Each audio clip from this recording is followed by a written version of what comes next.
Hello guys, इस video के अंदर अपने क्या करेंगे। बीएससी थर्ड सेम में केमिस्ट्री के जो प्रैक्टिकल्स हैं ना उसको देखेंगे। देखो, पिछली वीडियो में हमने यही कर रहे थे। क्रोमेटोग्राफी के बारे में हमने पढ़ा कि एक्चुअली ये होती क्या है, इसका ABCD सब हमने पढ़ लिया, इसके टाइप्स, आखिर इसमें एक्चुअली होता क्या है, सब कुछ। तो तुमको वो वीडियो ज़रूर देखना है, तब जाके तुम्हें प्रैक्टिकल्स की एकदम मस्त फील आ जाने वाली है। तो अब यहाँ पे हम मेन सीधा काम करेंगे। आखिर वहाँ पे परफॉर्म हमें क्या करना होगा, कैसा सेटअप है, वो दिखता कैसा है, वो मैं दिखाऊंगी भी तुमको। हमने जब लैब में किया था तो I have a pics of that practical so you can see. And also कि तुमको उसमें स्टेप्स क्या रहेंगे परफॉर्म करने के, कितना टाइम लग जाता है, सब कुछ हम देखेंगे। कैलकुलेशन कैसे करनी है ना, वो सब इसमें देखने वाले हैं। और उस पर अगर कुछ एक क्वेश्चंस होते हैं जो माइंड में आते हैं, जैसे हम पेपर क्रोमेटोग्राफी के 2 प्रैक्टिकल हैं, दोनों ही इस वीडियो में निपटा देंगे अपने, ठीक है। तो वो दोनों जो प्रैक्टिकल हैं, जैसे ठीक है, एक तो मैं अगर डाई का एग्जांपल लेंगे। मैं डाई को अलग करना है। डाई तो वैसे भी 2 कलर का मिक्सचर होती है, तो उसमें 2 कलर को अलग करना, वो दिख जाएगी तुमको। फिर उसके बाद एक होता है अमीनो एसिड का मिक्सचर होगा तुम्हारे पास, एलानिन और जो लाइसिन है। एलानिन एंड लाइसिन 2 मिक्सचर्स होंगे, तुमको एलानिन और लाइसिन को अलग करना रहेगा, है ना। You have to separate alanine and lysine. तो तुम उसको, उन दोनों का कलर भी सेम है, तो तुम जब क्रोमेटोग्राफी का एक्सपेरिमेंट करोगे तुम्हें वो दिखाई भी नहीं देंगे। और तुमको वो दिखाई दे, इसके लिए तुम्हें कुछ एक्स्ट्रा स्टेप्स करने पड़ते हैं। तो व्हाट आर दीज स्टेप, तो उसको भी हम देखने वाले हैं। एंड उसकी जो स्ट्रिप है वो भी आई हैव दैट स्ट्रिप, जो हमने जब प्रैक्टिकल किया था मेरे पास पड़ी है वो स्ट्रिप, तो I will show you. Okay, so let's move forward. देखो भाई, अब हम पेपर क्रोमेटोग्राफी कर रहे हैं। देखो, पिछली वीडियो तुम्हें ज़रूर देखनी है, तभी तुम्हारा फ़ायदा देखने का, वरना इसको भी मत देखो। ओके, सो पिछली वीडियो देखनी पड़ेगी तुमको if you seeing this video, नहीं तो फिर छोड़ दोगी। So let's see. तो पिछली वीडियो में अपनों ने स्कूल वाला एग्जांपल लिया था कि तुम्हारे पास 4 पेन थे, उन 4 पेनों की इंक को तुमने अलग किया था, ठीक है। उसका एक एक्सपेरिमेंट तुमने करा था, और भी मैंने 2-4 एक्सपेरिमेंट के थ्रू तुम्हें बहुत सारी टर्म्स भी क्लियर करवा दी थी, है ना, उसमें जो यूज़ होते हैं क्रोमेटोग्राफी में। अब मैं यहाँ पे टेक्निकल टर्म्स यूज़ करूँगी। So I am not going to explain it कि ये क्या है, क्योंकि मैं पिछली वीडियो में उसको एक्सप्लेन कर चुकी हूँ। ओके, सो उसको देखना ज़रूरी है बहुत ज़्यादा, तभी हम इस वीडियो पे आए, क्योंकि इसमें हम डायरेक्ट प्रैक्टिकल पे ही मूव करने जा रहे हैं। अब समझें कि कुछ एक क्वेश्चंस आते हैं। अब ना उसमें हमने प्रैक्टिकल्स करे हैं, तो मेरे माइंड में तो आए हैं क्वेश्चन, है ना। अगर तुमने उसको ध्यान से सुना होगा तो तुम्हारे माइंड में भी आए होंगे। तो उस क्रेजी क्वेश्चन को हम सोल्व करने की कोशिश करते हैं। पहली चीज़ भाई, क्रोमेटोग्राफी में हम एक जैसे पेपर क्रोमेटोग्राफी है, उसमें तुम पेपर यूज़ कर रहे हो, कौन सा पेपर यूज़ करना है ना। फर्स्ट क्वेश्चन ये आता है कि कौन सा पेपर यूज़ करें, विच पेपर, कौन सा पेपर यूज़ करें। क्या मेरी जो कॉपी है, जिस कॉपी पे हम नोट्स बनाते हैं, राइट, उस नोट्स का एक पेज फाड़ लें और उस पर वैसे भी पेन की इंक से लिखा होता है, एक रेड पेन और ब्लू पेन दोनों के एक्सपोर्ट मार देते हैं, उसको पानी में डाल देंगे। फिर देखेंगे थोड़े टाइम बाद वो क्या होगा, पेपर पानी को वैसे भी एब्जॉर्ब कर लेता है। पानी, पेपर को पानी में डालते गीला तो हो ही जाता है, ऊपर तक गीला हो जाता है, तो पानी मतलब एब्जॉर्ब हो रहा है वहाँ पे, है ना। तो ऐसे ऐसे इंक भी वो ऊपर की तरफ उठेगी, जैसे कि नॉर्मली उठ रही थी। तो ऐसा नहीं होगा, पेपर से नहीं होता है। देखो, उसके अंदर क्या चीज़ होती है, जो हम स्पेशल पेपर यूज़ करते हैं उसके अंदर की चीज़ के बारे में अपने देखेंगे, ठीक है। तो आप देखें, सबसे पहले इसके लिए हम स्पेशल लैब के अंदर एक स्पेशल पेपर होता है जिसका नाम होता है वॉटमैन फ़िल्टर पेपर। वॉटमैन फ़िल्टर पेपर, तो वॉटमैन फ़िल्टर पेपर 1 होता है, 2 होता है, 3 होता है, ऐसे करके कैटेगरी होती है 1 2 3 वॉटमैन फ़िल्टर पेपर की। तो हम हमारी वाली लैब में जो हमने एक्सपेरिमेंट करा था, तो वॉटमैन फ़िल्टर पेपर 1 यूज़ करा था। और इसका जो इम्पोर्टेंट कॉम्पोनेंट है, हम देखते हैं कि क्या होता है। तो इसमें वॉटमैन पेपर का यूज़ करते हैं। ये बेसिकली एक स्पेशल टाइप का पेपर होता है, ओके। और ये बहुत ही एक्सपेंसिव आता है। मोस्टली लैब में हम इसका ही यूज़ करते हैं जब हम पेपर क्रोमेटोग्राफी परफॉर्म कर रहे होते हैं, ओके। सो बट इसकी जगह क्या इसके कोई अल्टरनेटिव हैं, ऑफ कोर्स हैं। बेसिकली एड्जॉर्प्शन और एब्जॉर्प्शन का कॉन्सेप्ट होना चाहिए, तब जाके हम उसका यूज़ कर सकते हैं। तो बेसिकली इसके अलावा एक टिश्यू पेपर एंड जो नॉर्मल फ़िल्टर पेपर होता है उसका भी हम यूज़ कर सकते हैं। Filter paper, tissue paper and Whatman filter paper, इसका इसमें यूज़ होता है पेपर की जगह, ओके। अब तुम्हें 2 कॉन्सेप्ट पता होना चाहिए, एब्जॉर्प्शन एंड एडजॉर्प्शन के बारे में, ओके। लेट्स सी एब्जॉर्प्शन क्या होता है, एडजॉर्प्शन क्या होता है, उसको अपने देख लेते हैं बिल्कुल अच्छे तरीके से। Absorption and adsorption. सो सबसे पहले हमारा फर्स्ट है एब्जॉर्प्शन। एब्जॉर्प्शन क्या होता है, एब्जॉर्ब करना, मतलब अंदर तक एब्जॉर्ब कर लेना, मतलब किसी भी चीज़ का अंदर तक पेनिट्रेट करना।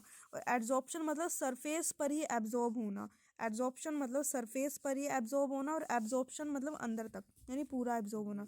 ऐसा समझो लाइक एक चौक है, if you dip the chalk into the water, अगर तुमने इस चौक को वाटर में डिप करा है ना, तो शुरू में क्या होगा, जो वाटर है ना वो उसके सरफेस पे ही दिखेगा, चौक सरफेस से ही गीला होगा, अंदर से गीला नहीं होगा, ओनली बार बार से गीला होगा। अगर तुम इसके बाहर की लेयर खुरच कर उतार दोगे तो अंदर से वो ड्राई दिखेगा।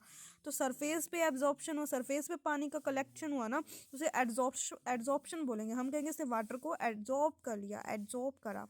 बट अगर ये अंदर तक गीला हो गया, मतलब इसके हर एक मॉलिक्यूल हो गया वेट, तो हम कहेंगे उसने एब्जॉर्प्शन कर लिया, एब्जॉर्ब कर लिया किसी चीज़ को, ओके, उसे एब्जॉर्प्शन बोल देते हैं। तो इन दोनों का ही बेसिकली एब्जॉर्प्शन का कंसेप्ट होता है इसके अंदर, जो हमें इसमें देखना रहता है। क्लियर। अब इसके बाद नेक्स्ट क्वेश्चन आता है कि जो वाटर है ना, जो भी सॉल्वेंट होता है वो ऊपर की तरफ उठता है, असेंडिंग होता है। अब ये ऊपर क्यों उठ रहा है, नीचे तो ग्रेविटी लग रही है ना, नॉर्मली पानी नीचे आता है, पानी ऊपर कैसे जा रहा है ना, तो वो अपने को देखना है इसमें क्यों जा रहा है, बेसिकली इसको हम क्लियर करते हैं। तो ऐसा समझो कि जब हम पेपर का यूज़ कर रहे हैं, ओके, तो पेपर के अंदर ना छोटे स्पेशल पेपर है, वाटमैन फिल्टर पेपर है भाई, नॉर्मल नहीं है। तो उसके अंदर ना छोटे छोटे क्या होते हैं, छोटी छोटी स्ट्रॉज समझ लो, लाइक ऐसे पाइप्स होती हैं, छोटी छोटी नलियाँ या पाइप समझ लो, जैसे कैपलरी होती है ना, जैसे अपने हेयर होता है, हेयर अंदर से क्या होता है, बिल्कुल होलो होता है, वैसे ये कैपिलरीज होती हैं, फाइबर्स होते हैं जो अंदर से होलो होते हैं। जब वाटर आता है तो वाटर इनके अंदर चला जाता है।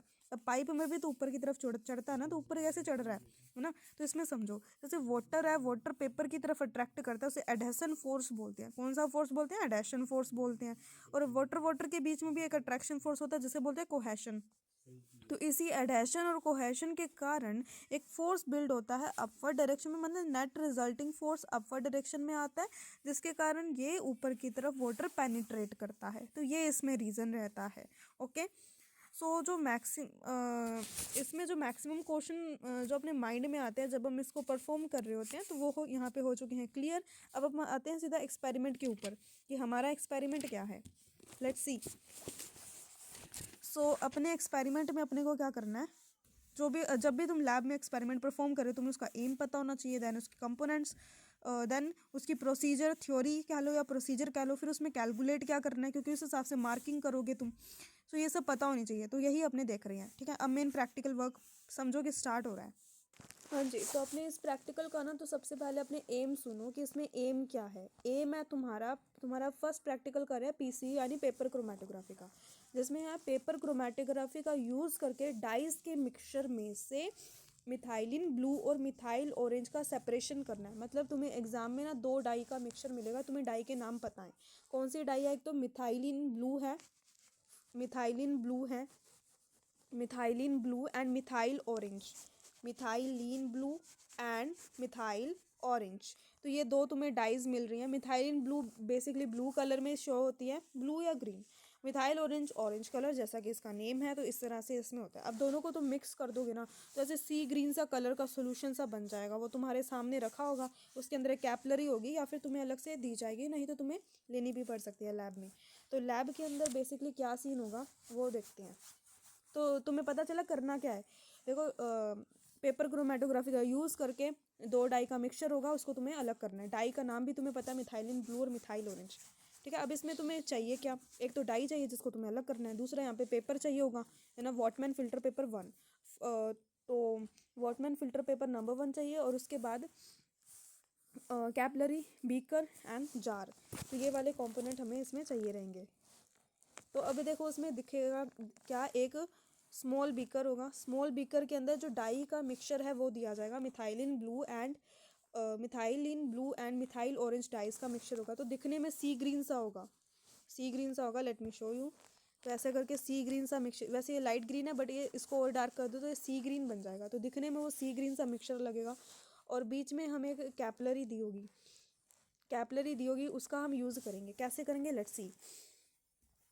सो इसकी जो थ्योरी है ना, वो मैं तुम्हें ऑलरेडी पिछली वीडियो में बता चुकी हूँ, तो मैं इसमें दोबारा नहीं बताने वाली। सो समझे। अब देखें हम क्या, इसका फॉर्मूला देखेंगे हमें करना क्या है, और इसकी परफॉर्मेंस देखेंगे हमें क्या करना होगा।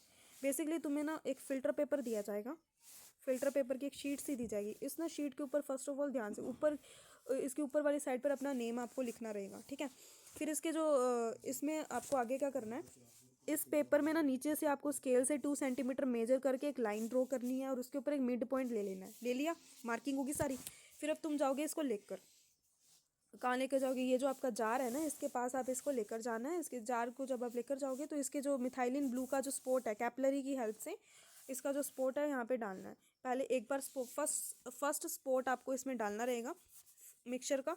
फिर उसको आपको ड्राई कर देना है, बाहर जाके आप ड्राई कर सकते हैं इसको। इसको फिर क्या करना है, ड्राई करना है। देन फिर दोबारा हो गए, फिर इसमें दोबारा से कैपलरी से सेकंड स्पॉट डालना है, फिर दोबारा उसको ड्राई करना है। देखो स्पॉट डालते समय ये बात ध्यान ध्यान रखना, प्रेशर नहीं देना बिल्कुल भी तुमने, बस एक हल्का सा स्पॉट डाल देना नॉर्मल, ठीक है। फिर अब दोनों स्पॉट डाल दिए, दोनों ड्राई हो गए। अब तुम्हें इसको जो तुम्हारे पास जार होंगे, हमने तो जार का यूज़ किया था, वैसे तुम अलग भी सिस्टम हो सकता है, बट नॉर्मली जार और कॉर्क का यूज़ हमने करा है इसमें, ठीक है, इसको सेट करने के लिए। तो वो थोड़ा सा ना फर्स्ट टाइम मुश्किल प्रोसेस हो सकता है क्योंकि सेट नहीं होता, वैसे हो जाएगा इफ़ यू ट्राई। सो इसमें सेट अपने को कैसे करना है, जो हमारे पेपर पे डाई वगैरह हमने मार्क कर दी, सुखा लिया, ड्राई कर लिया प्रॉपर उसको। अब हमें हमारा मेन टारगेट है उसको जार के अंदर सेट करना। तो जार के अंदर उसकी सेटिंग अपने देख लेते हैं। तो सबसे पहले अपने बनाते हैं जार। तो ये दिस इज़ जार। तो इस जार का ना एक स्टैंड होता है, इसके अंदर ना सॉल्वेंट भर लेना। ये नहीं कि पहले तुम सेट करने लगे, पहले इसमें सॉल्वेंट फिल होता है प्रॉपर। अब देखो जो पेपर होता है वो अपना नॉन पोलर कैटेगरी का होता है, इसमें सॉल्वेंट लेते हैं अपने पोलर, सॉल्वेंट अपने पास होता है पोलर, और पेपर होता है अपना नॉन पोलर। तो ये बात ध्यान रखनी है, ओके। अब यहाँ पे 2 कंपोनेंट्स का स्पोर्ट्स इसमें डाला हुआ है, बिल्कुल। अब जो कॉर्क होती है, हमारे पास एक कॉर्क होती है, दोनों कॉर्क ना 2 पीसेज में कट होती है और इसके बीच में हमें पेपर को अटैच करना है। ये कॉर्क ऐसे इसके ऊपर बंद हो जाती है बिल्कुल। तो अब इसको इसके अंदर डाल देना है। ध्यान रखना है कि जो ऊपर जो तुमने स्पॉट बना रखा है ना वो पानी के अंदर डिप ना हो, लेकिन नीचे से थोड़ा सा पानी के अंदर ये डिप होना चाहिए, लेकिन ये स्पॉट नहीं डिप होना चाहिए, ये ध्यान रखना है। तो इस तरह से तुमने इसको सेट कर देना कॉर्क को। और फिर ये जो पेपर है वो टिल्ट भी नहीं होना चाहिए, सीधा होना चाहिए। तो इस तरह से तुमने इसको जार के अंदर सेट करना है, ओके। तो देन इसको फिर छोड़ देना है। फिर तुम देखोगे कि जो यहाँ पे जो डाई का जो मिक्सचर था उसमें जो कलर्स हैं वो ऊपर उठना शुरू हो जाएंगे। अब तुम कहोगे कि कब तक इसको देखना है, तो इसके अंदर ना एक वाइट लाइन सी होती है जो फ़ोन की फ्लैश मारते तभी दिखती है। वो वाइट लाइन कॉर्क के पास पहुँच जाए ना, तभी हमें इसको निकाल लेना होता है, ठीक है। तो इसको बहुत टाइम लग जाता है कॉर्क के पास जाते हुए। तो जब कॉर्क के पास पहुँच जाए तब हम उसको क्या करते हैं, निकाल लेते हैं। अभी मैं तुम्हें ना लैब का सेटअप दिखाती हूँ, लैब में वो कैसा दिखता है।